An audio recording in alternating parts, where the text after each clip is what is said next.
everything's digital now, and those who are consuming news in a different way, it's obviously we respect that, but we also have to keep in mind where the future is, and the future is digital. Like FitFam. I have to mention FitFam because every 160,000 likes on a story. Nobody's going to be able to compete with that. We're going to show this picture of you with an Emmy, with a beautiful Emmy in sports. Tell me about that. How did you earn that? Because you earned those. Well, welcome everybody. Remember that we've been doing these short little snippets, these little podcasts to get to know people. It's about interesting people who have interesting stories.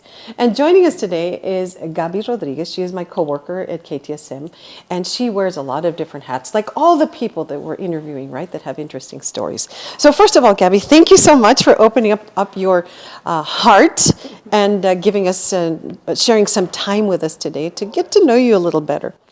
I know you behind the desk, but I know that you do a lot of things at KTSM. And I saw some pictures of you, and there's a whole category or list of things that I didn't know about you that we get to talk about today. So Gabby, welcome. And tell me what you currently do, and then we'll go back to what you used to do and what brought you here. Okay. Well, first of all, thank you for the invitation. I'm truly honored to be here with you and share this space. And I'm the one who needs to learn from you. But yes, thank you. Thank you so much for having me. And well, what I'm currently doing at KTSM, I am the digital manager. So I have a team, and we oversee social media platforms, the website, live streams, digital content, all that. And I'm currently transitioning into acquiring new responsibilities, which is the assignment desk. I'm sharing some of those responsibilities with other colleagues. So like you said, I'm wearing a couple hats, more than two, basically. And it's a learning experience every day. Every day is a challenge, but a new opportunity to make a difference, right? Absolutely. So I wanted to talk to you because I see, having been in the TV business and in just the industry overall, how everything has shifted dramatically to social media and to social platforms. What changes have you seen as a director of the social media platform and other platforms to disseminate news content? Tell me about that. What have you seen?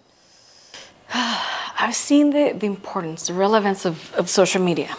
Everything's digital now, and those who are consuming news in a different way, it's obviously we respect that, but we also have to keep in mind where the future is, and the future is digital.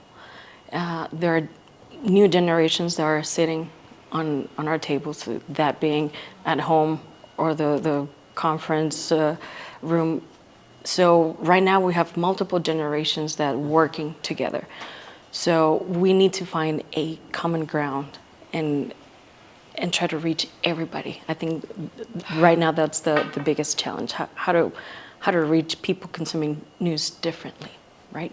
So from, let's say, the name of those generations, let's say from boomers to Gen Xers, millennials, Gen Zs, alphas, you name it. So how to be informed, how to be objective,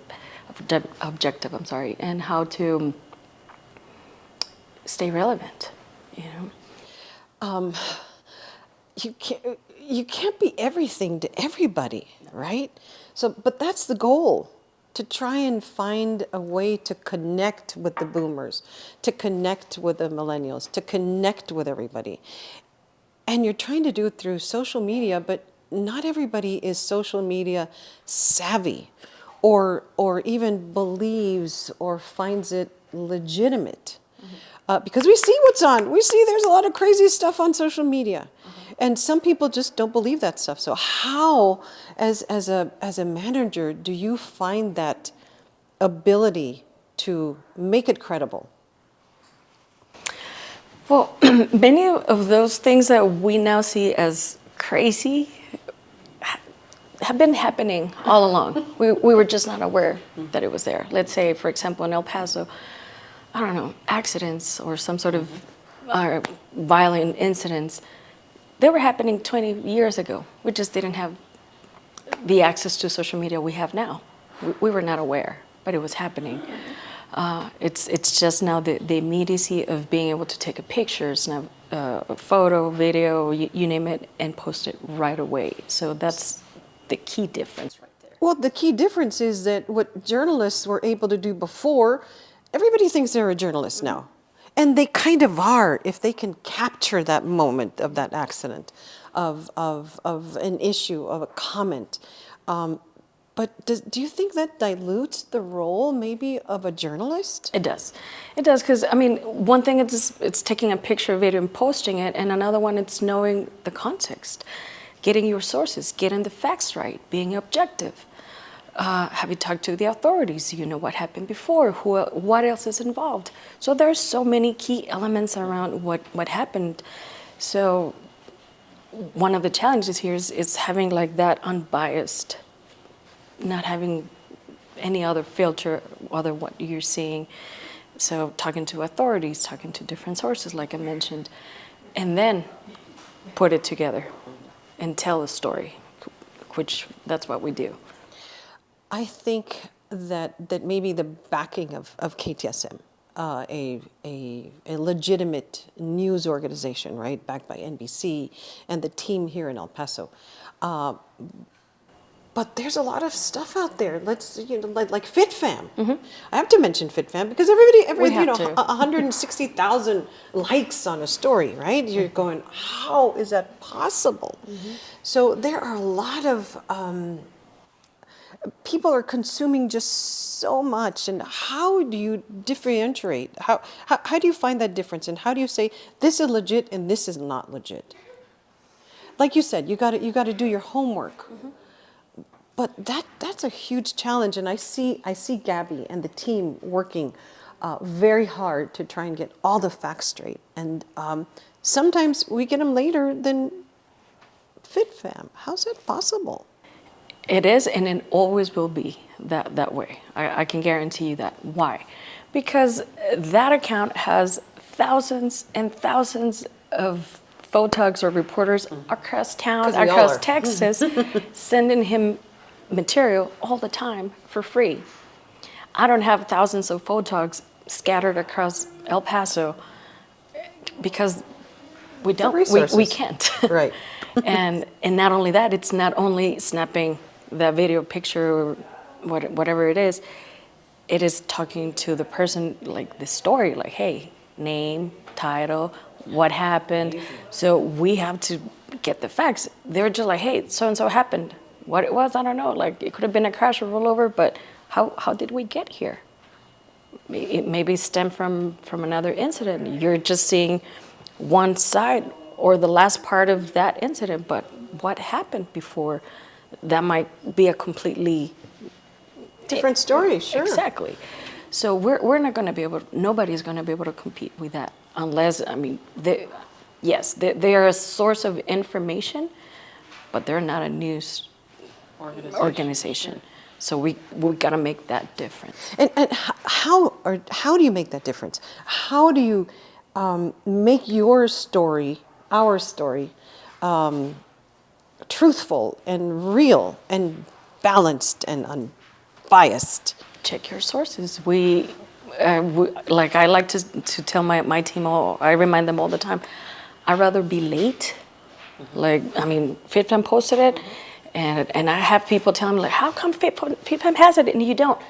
I might have something on that. I might have some other sources, mm-hmm. but until police or fire or the city can confirm it, I cannot confirm it. So unless I have the source of the information confirming the facts, then I can go ahead and make it public. I rather, and I tell them, I'd rather be late than wrong. I'd rather have 2-3 minutes sending my alerts go out later than my competitors, but I'd rather do it that way than having to issue a correction. Mm-hmm. I'd rather be factual and no typos, no misspellings, no wrong information. Correct. So those are some of the challenges facing KTSM and the world of TV that is transitioning really to social media. So as a news organization, we also have to find new ways to be able to entertain all the different generations, right? I mean, because the boomers are eventually going to die off, and then that's the truth. That's the truth. We're not getting any younger, so we're going to go away. But you still have to face the same challenges because the next generation is going to get old too. So you have to deal with all of those things. Yeah, we're all getting We're all getting older. older. All of us are, What's the future? including you, Gen Zs. You're gonna get there too. You're going to get there too, Gen Zs, eventually. Sorry, your question was again. Got sidetracked. We got a little sidetracked with that. All of- Right, that's a challenge, right? Because How to reach all those generations? yes, the future of that.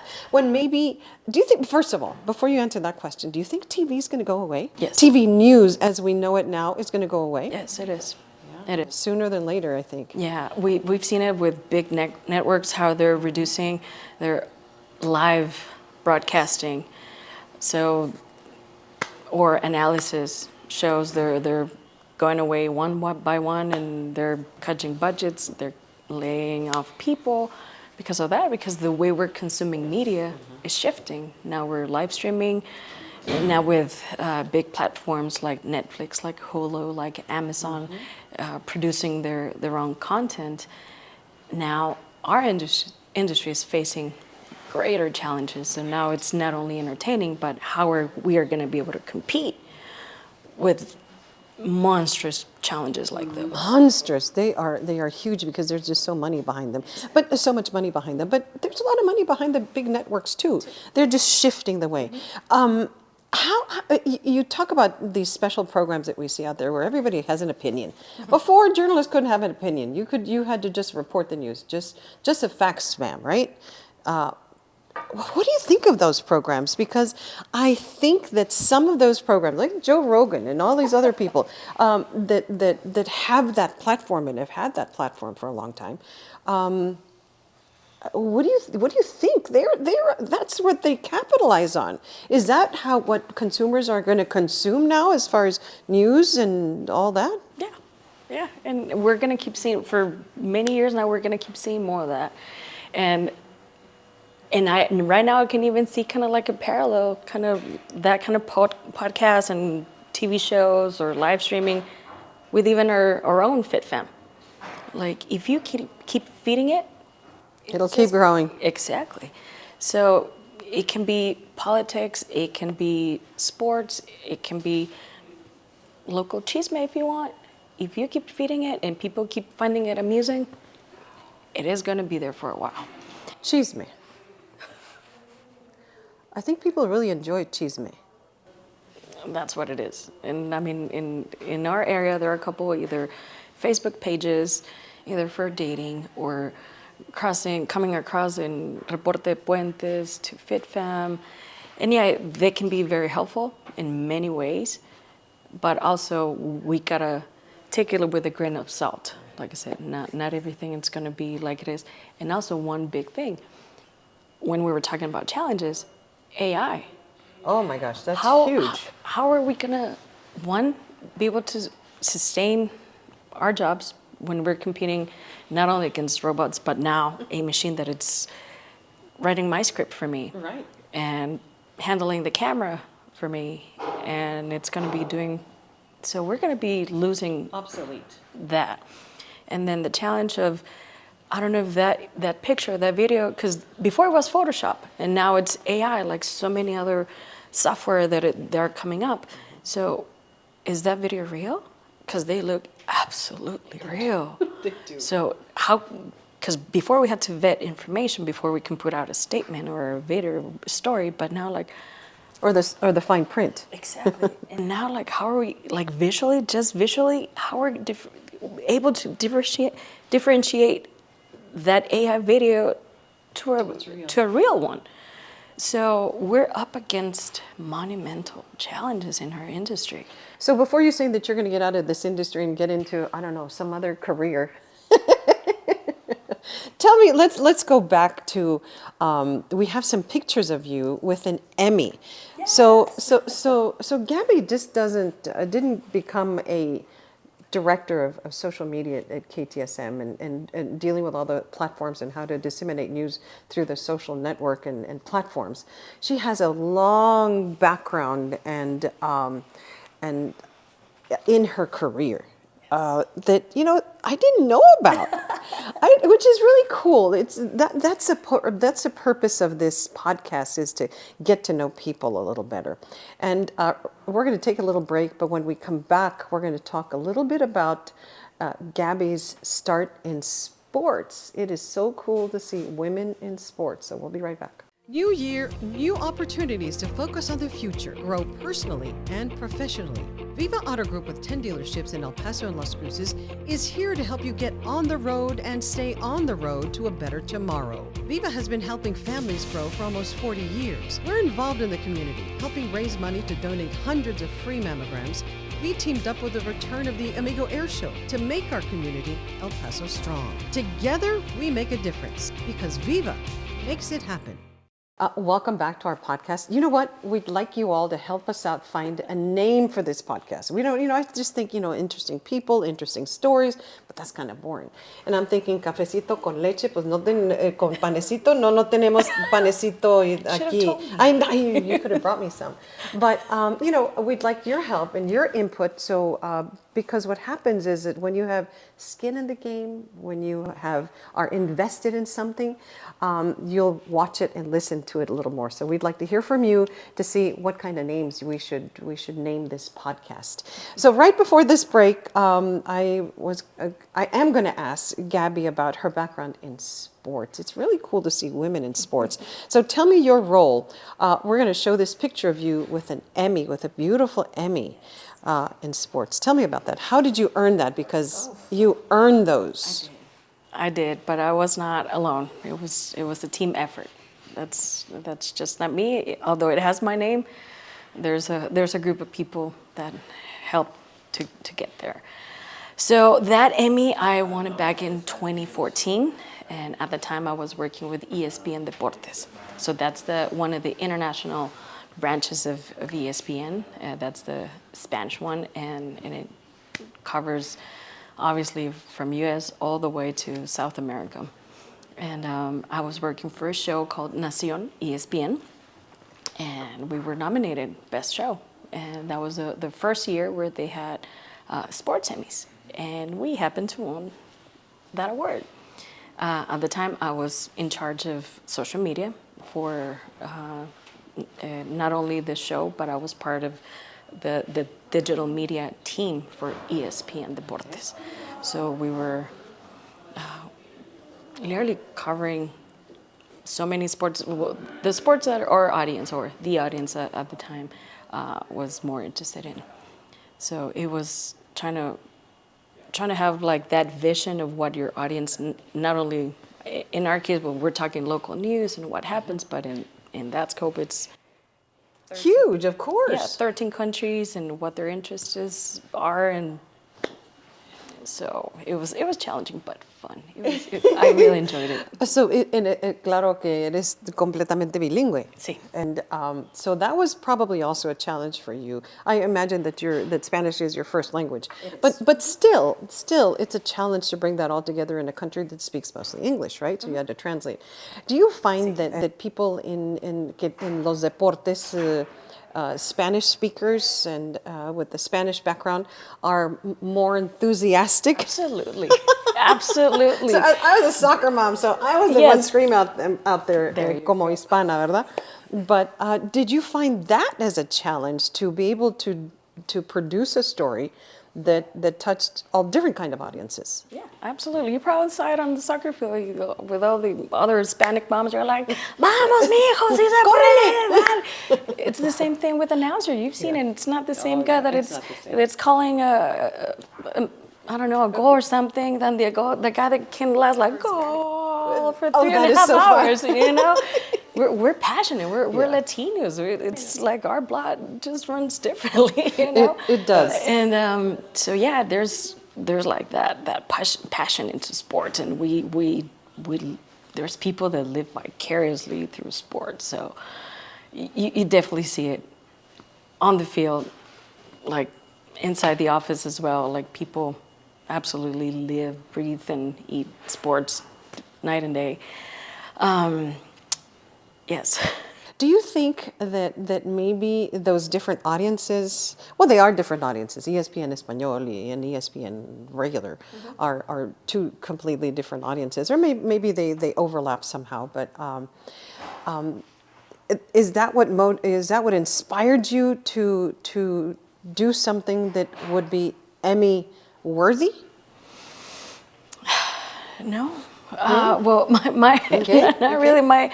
I honestly like winning an award like that. I guess I saw it like so far. It was like so far from me, like, because growing here, like you see the Oscars, the Emmys, the Grammys, and like you look at it like, oh my God, that's Hollywood. That's not for me. Yeah. That's a different world. But then when you're able to kind of like step where they are, because we had Because you did. because we had the ESPYs. That's basically the Grammys, the Emmys for sports. So I was working for a company that was producing that. I was able to walk among them and see all the production and behind the scenes. But I guess it's the passion that fuels your journey there. It's not like it's just having the prize, the award, because at the end of the day, it's just a trophy.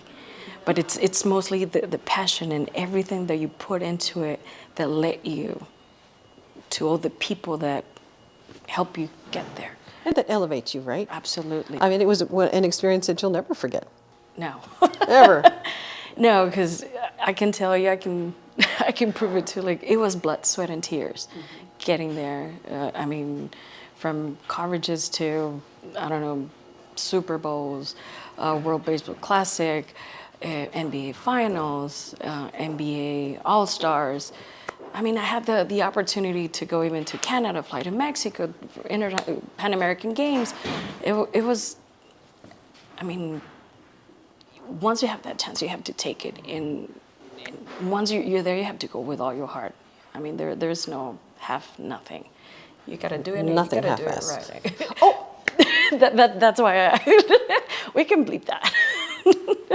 Should we start again on that one? No, we can hold that one. We'll be right back, and I have some more questions for Gabby, so stay with us. Happy Valentine's Day, my love. Aw, happy Valentine's Day. Flowers, same as last year. They're red flowers, your favorite. Well, so is a truck to go with my boots. Welcome back. Yeah, we're going to bleep maybe one word that I inserted there, but anyway, it shows. was worth it. Yeah, it shows we're human and that we're vulnerable and that we say bad words once in a while. It's not a bad That it's word. authentic. That it's an And authentic conversation. Authentic conversation. Gabby, you talk about having the opportunity to go to Canada and cover all these different kinds of sports. What is your favorite sport? Football. Football. Football? No, football. Or American football. Okay. And what is your team? Your favorite team? No, not the Cowboys. Don't worry. Don't worry. Are you? Well, I'm a Cowboys fan, but I like watching football because my son played football, and I would just say, "Run fast," because he was the one who I would say goals, but he was the one making the touchdowns. Okay. And so that was fun. Was he a wide receiver, probably? He was a wide receiver There you and go. a slot receiver. So yes, so that was fun, and I do enjoy sports. Although I was in the choir. Did you ever do sports in school? Yes. I play volleyball. Volleyball. When I was in elementary, middle school. Well, there you go. I was in the choir. So, but you know what? I guess I'm a pretty good athlete. I jump rope. I run a little bit. You're super active every day. You're like working out. If it's not Zumba, it's the gym. It's something. Something. We all have to do something. So why is football your favorite sport? And you didn't tell me your team. I didn't. The Denver Broncos. Okay. That's my team. That's until my last of my brothers. Why? What is your connection to the Denver Broncos? Is it the city? Is it a quarterback? Is it a running back? What is it? Not even. Not even. I mean, yes, it started with a quarterback. Okay. But I mean, the way I like to say it, it was sort of love at first sight. Oh, really? You like seeing all the guys in their uniforms and their tight uniforms? I mean, that's always a plus. I'm not gonna land that one. It's always a plus. Oh, hi. But no, you know what? I grew up watching football with my dad.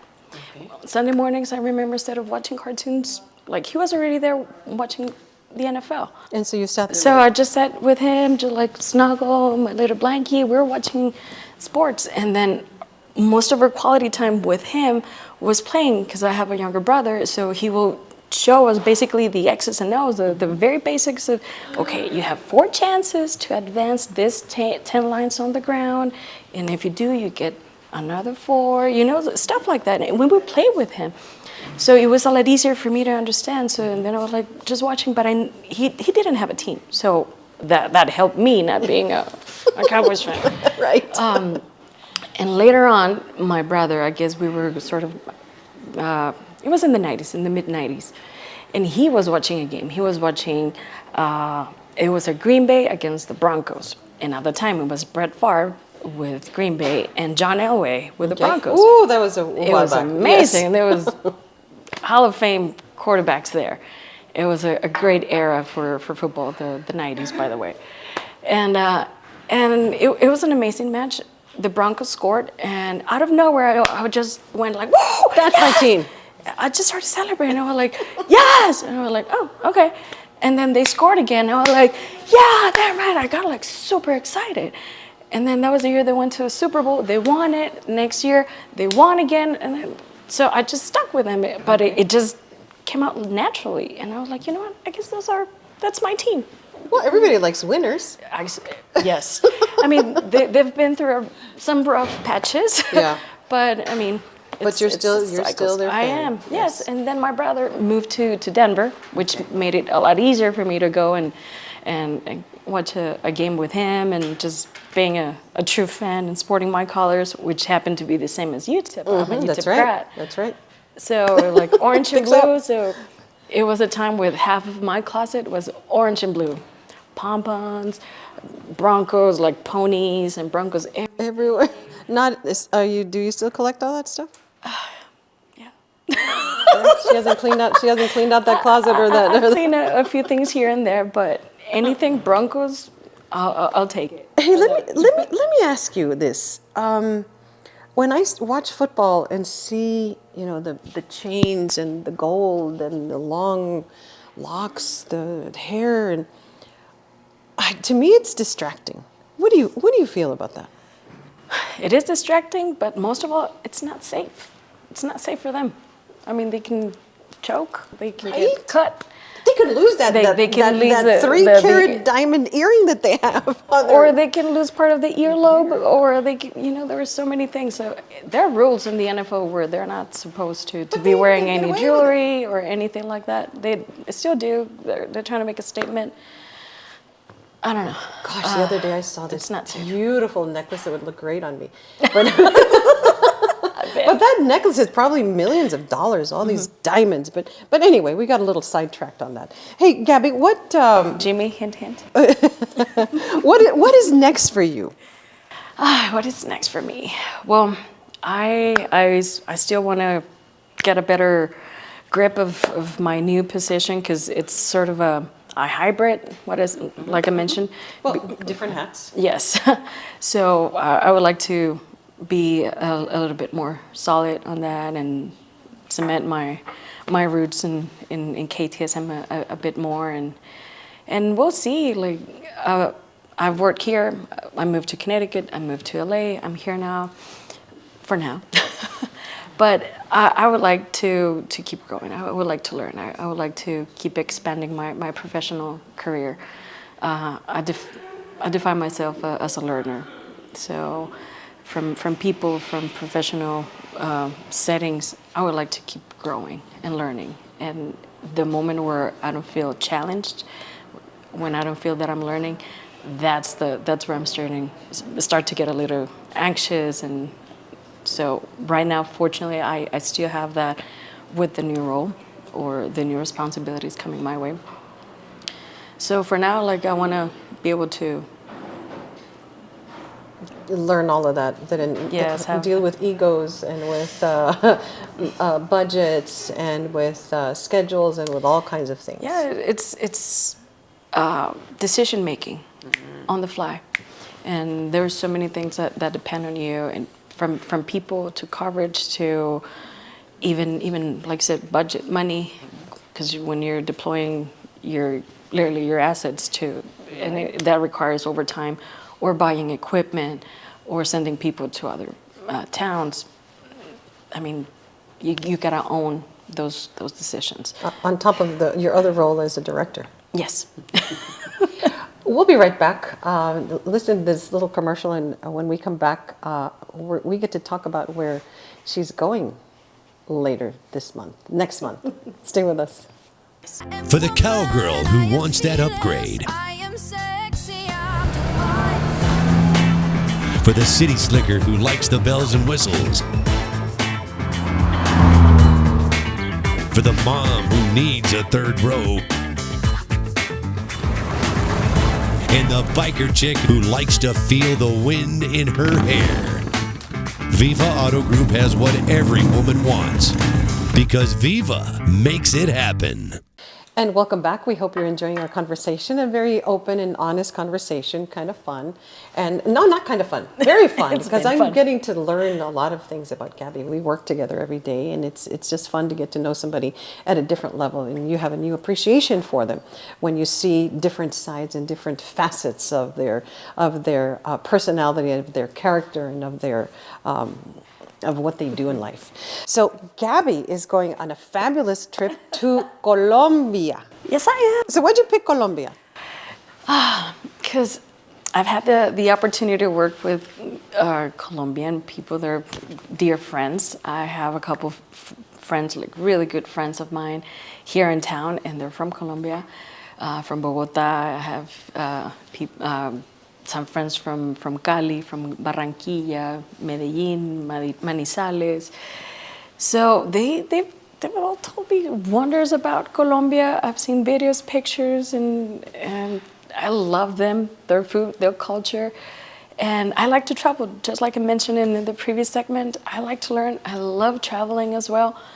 And some years ago, I instituted for myself this thing called the Gabby Fest. The Gabby Fest. Oh, Still Fest. Okay, yes, Gabby Fest. yes. I'm going to take that. Okay? Absolutely. Take it. It's yours now. So I like to celebrate my birthday, friends, family, you name it. But I like to go and explore new places. I like to go to somewhere that I've never been before. So this one was on my bucket list for a while. You went to Iceland. I did. Okay. And that was actually, again, for my birthday. Okay. So I like to do new things. I like to explore new places, live new experiences for my birthday. That's my gift for me. It's like, you know what? I'm here to enjoy life, learn, live it, travel. So that's exactly what I'm doing. What do you hope to bring back from Colombia? Besides pictures Absolutely. And souvenirs. and experiences. Yes. What do you want I want to learn about their culture. I mean, I've heard so many things. Like people say, like it's a lot like Mexico, and Mexico is so rich in culture, it's food, people. So I want to learn from them. I want to see firsthand, because again, another parallel here. Colombia and Mexico have been impacted with the crime activity, the narcos and all that. We hear all the bad things about Mexico, but And Mexico is beautiful. And those are the things that we hear. And then with networks putting out this series about violence and drug dealing, I mean, there's so much to it than that. And then it only takes a little bit of effort to go and just do a little research, and you'll see the wonders that are out there. So from its culture, food, again, we share so many similarities, like dating back to the conquistadores coming over from Europe to America. So I love that. I love going to museums and asking a lot of questions. I like going on tours and just being that obnoxious person, like, hey, why about this, and why this, and why that, and how about this, and I'm that level. The learner, that, the yes. learner of, and gatherer of experiences. Yes, and they're so lively. They're so happy. It's a fun, lovely culture. They're always dancing, and they're like so upbeat, and they're so very warm. And at least the friends that I'm fortunate to have, they're always like that. So I would like to go and experience firsthand their country. We always learn from other people, right? Yes. So I've learned a lot from you today. Thank you for sharing and opening up your heart and telling me all these stories. Is there anything you'd like to add that we didn't talk about? We talked about a lot of different things, but is there something that you'd like to add and close with? I want to, maybe one thing that I have not told you, aviation. Aviation, okay, you fly. You know how to fly? Do you want to leave that for the next episode? Yes. So we're going to invite Gabby back so she can tell us about aviation and a bunch of other things that she probably didn't tell us and that she's afraid to tell us. And then, you know what, we're going to have more of a conversation because next time she will get to ask me some questions. So, so I don't know if we're going to set some boundaries. We won't set any boundaries for next time either. So we hope that you enjoyed that, this conversation that we had with Gabby Rodriguez from KTSM, all the different hats that she wears and for sharing. But next time we're going to dive deeper into this conversation. But thank you all for watching and we'll see you next time. Interesting people with interesting stories. Hola, Annie.